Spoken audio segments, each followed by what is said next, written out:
ফেসবুকে আর ইউটিউবে সবার সুন্দর সুন্দর মিষ্টি বানানোর রেসিপি দেখে আমারও খুব ইচ্ছে হচ্ছিল আমিও তোমাদের সাথে মিষ্টি বানানোর রেসিপি শেয়ার করব। আর মিষ্টিটা যদি হয় একটু অন্য রকমের, মানে মুড়ি দিয়ে কালোজাম, ব্যাপারটা আরও ইন্টারেস্টিং না?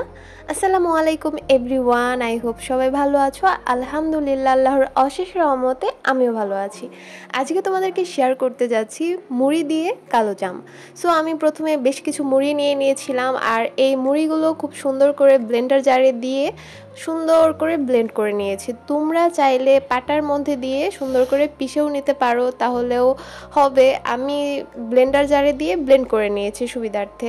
সো এই তো আমাদের মুড়ি ব্লেন্ড করা হয়ে গিয়েছে। এখন আমরা একটা পাত্রের মধ্যে মুড়িগুলো ঢেলে নিচ্ছি। এর পাশাপাশি অন্য একটা পাত্রের মাঝে আমি একটু দুধও গরম করে নিয়েছি। মানে আমাদের এই মিষ্টি বানানোর রেসিপিতে আমাদের খুব প্রয়োজন হবে, সেটা হচ্ছে দুধ। তো দুধ গরম করে নেওয়ার পরে দুধের মাঝে আমাদের মানে সুন্দর করে যে আমি মুড়িটা ব্লেন্ড করে রেখেছিলাম সেটা অল্প অল্প করে দিয়ে একসাথে মিক্সড করে নিচ্ছি। আর সুন্দর করে মিক্সড করতে হবে। এখানে আমরা আরও বেশ কিছু ইনগ্রিডিয়েন্টস অ্যাড করব। সেটার মধ্যে হচ্ছে গুঁড়া দুধ অ্যাড করব। প্রথমে হচ্ছে গরম থাকতে থাকতে আমরা একসাথে এভাবে সুন্দর করে মিক্সড করে নিব। তোমরা অবশ্যই এটার মাঝে গুঁড়া দুধটা অ্যাড করার চেষ্টা করবা, তাহলে অনেক সুন্দর একটা ফ্লেভার আসবে, মিষ্টি মিষ্টি একটা ফ্লেভার আসে, যেটা অনেক বেশি ভালো লাগে।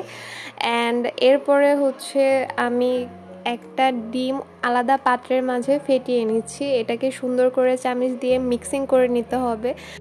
এই তো আমাদের অর্ধেক প্রসেসিং শেষ। আমি যদিও প্রথমে একটা ডিম অ্যাড করেছিলাম, তারপর দেখলাম যে আমাদের একটা ডিমে হচ্ছে না, তাই পরে আরেকটা ডিম অ্যাড করে দিয়েছি। আর এখানে আমি অল্প একটু তেলও হচ্ছে ইউজ করেছিলাম। আর এটা যখন দিবা, মানে ডিমটা যখন দিবা, খুব সুন্দর করে মানে এটা নরম করে নিতে হবে। এই তো আমাদের মিক্সিং রেডি। তারপর হচ্ছে আমরা খুব সুন্দর করে মিষ্টির শেপ দিয়ে হচ্ছে মিষ্টিগুলো বানাই নিছি। কোনোটা ছোট ছোট বানাইছে, আবার কোনোটা একটু বড়, মানে কালো জাম টাইপের।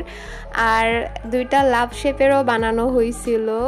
দেখতে অনেক বেশি সুন্দর লাগতেছে, তাই না বলো? এই তো পরে একটা পাত্র হচ্ছে আমরা চুলার মাঝে বসিয়ে দিছি, আর এটার মধ্যে বেশ কিছু তেল দিয়ে দিয়েছি। মানে এটা একটু গরম, হালকা একটু গরম হওয়া অবস্থায় তারপর হচ্ছে আমি মিষ্টিগুলো ছেড়ে দিই। অ্যান্ড মিষ্টিগুলো হচ্ছে মানে একটা কালার আসা পর্যন্ত ভেজে নিব সুন্দর করে। তোমরা যতটুকু কালার আনতে চাও ততটুকু করে নিবা। এরপর হচ্ছে আরেকটা পাত্রের মধ্যে শিরা করার জন্য, মিষ্টির শিরা যেটা বলে, ওটা করার জন্য আরেকটা পাত্রের মাঝে আমি পানি গরম হওয়ার জন্য দিই। অ্যান্ড তারপর হচ্ছে চিনি পরিমাণ মতো দিয়ে দিয়েছি। তোমরা যতটুকু মিষ্টি পছন্দ করো ততটুকু চিনি দিতে পারো।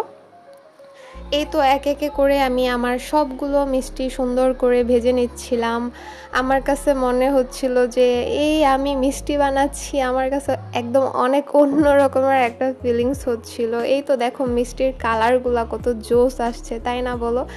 একদম কালো জামের মতোই লাগতেছে, যেগুলো আমি কালো করার ট্রাই করছি। আর বেশ কিছু মিষ্টি আমি একটু গোল্ডেন কালার রাখার ট্রাই করছি। আর মিষ্টি শিরার মাঝে আমি এলাচ, দারচিনি এগুলো অ্যাড করে নিয়েছিলাম। তারপর ওগুলো তুলে নিয়ে আমি আমার মিষ্টিগুলো হচ্ছে ওখানে দিয়ে বেশ কিছুক্ষণ রান্না করে নিব। মানে তোমরা চাইলে হচ্ছে 5 থেকে 10 মিনিটের মতো রান্না করতে পারো, মানে ভিতরে যাতে করে শিরাটা ঢুকে যায় ততক্ষণ পর্যন্ত আমরা রান্না করে নিব। এই তো এরপর রান্না হয়ে যাওয়ার পর আমরা বেশ কিছুক্ষণ হচ্ছে ঠান্ডা হওয়ার জন্য রেখে দিই। আর মিষ্টি বানানোর পর তো আমাদের অবশ্যই ডেকোরেশন করতে হবে, তাই উপরে একটু আমি গুঁড়া দুধ ছিটিয়ে দিয়েছিলাম, মানে সুন্দর দেখানোর জন্য। আমাদের মিষ্টি রেডি। আমার মিষ্টিটা দেখতে কেমন হয়েছে অবশ্যই কমেন্ট বক্সে জানাবা। আজকের ভিডিও এই পর্যন্ত। আসসালামু আলাইকুম, আল্লাহ হাফিজ।